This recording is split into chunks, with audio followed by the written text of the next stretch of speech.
સુરતમાં જર્જરિત માન દરવાજા ટેનામેન્ટના નળ ડ્રેનેજ જોડાણ કાપવા પાલિકા પહોંચતા હંગામો, અધિકારી પરત ફર્યા। સુરત મહાનગરપાલિકાના લિંબાયત ઝોનમાં આવેલ માન દરવાજા ટેનામેન્ટ જર્જરિત હોવાની નોટિસ આપવામાં આવી હતી।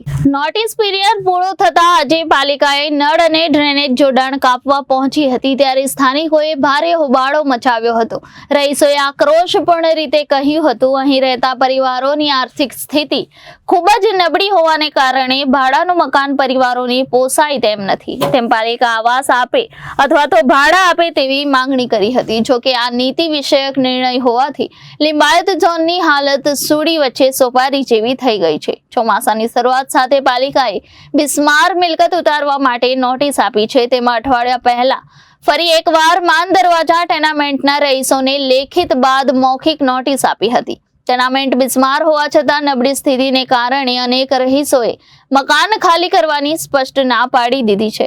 આજે નોટિસની સમય મર્યાદા પૂરી થતા આજે લિંબાયત ઝોનના અધિકારીઓ કર્મચારીઓ ટેનામેન્ટના નળ અને ડ્રેનેજ જોડાણ કાપવા પહોંચ્યા હતા, જ્યાં લોકોએ ભારે હોબાળો મચાવી જ્યાં સુધી તેમને આવાસ કે મકાનના ભાડા નહીં મળે ત્યાં સુધી ટેનામેન્ટ ખાલી કરવાની સ્પષ્ટ ના પાડી દીધી હતી। મારું નામ ગીતા સોલંકી છે ભાઈ। ગીતાબેન, કયો વિસ્તાર છે ને આજે એસએમસી વાળા આવેલા છે ને? હા, અમારો માન દરવાજા વિસ્તાર છે ને અમારી બિલ્ડિંગ C9 છે ને એમાં 22 નંબરનું મારું મકાન છે સાહેબ।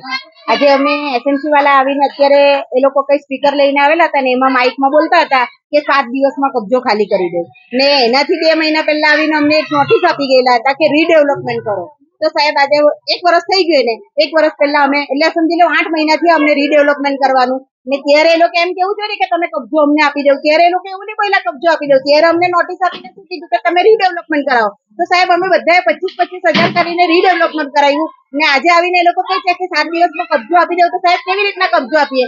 હા, અમે એમને કબજો આપવા તૈયાર છે। એ લોકો કોઈ બિલ્ડર સાથે અમારી મીટિંગ કરાવે, અમારી બેઠક કરાવે, બિલ્ડર અમને ભાડું આપે તો અમે એમને કબજો આપીશું, પણ એમને એમ કહે છે કે ખાલી કરી દો। તો કયા નિવેદન અમે ખાલી કરીને એમને આપી દઈએ? અમને કોઈ લખાણ આપે છે એ લોકો અમને આપે છે લેટર પેડ પર કે હા અમે તમને કાલેની પરમ દિવસે મકાન આપીશું? જ્યાં સુધી એ લોકો અમારી કોઈ બિલ્ડર સાથે મીટિંગ નહીં કરાવે, જ્યાં સુધી એ લોકો અમને લેટર પેડ પર લખીને નહીં આપે, ત્યાં સુધી અમે 32 ઘર કોઈ ખાલી કરવાના નથી। પછી એસએમસી જે કરવું હોય તે કરે, નલ કાપે, લાઇટ કાપે, કઈ બી કાપે, અમે એ લોકોની ઉપર રહીશું। Reporter Hitesh Prajapati, Janadesh news, Surat.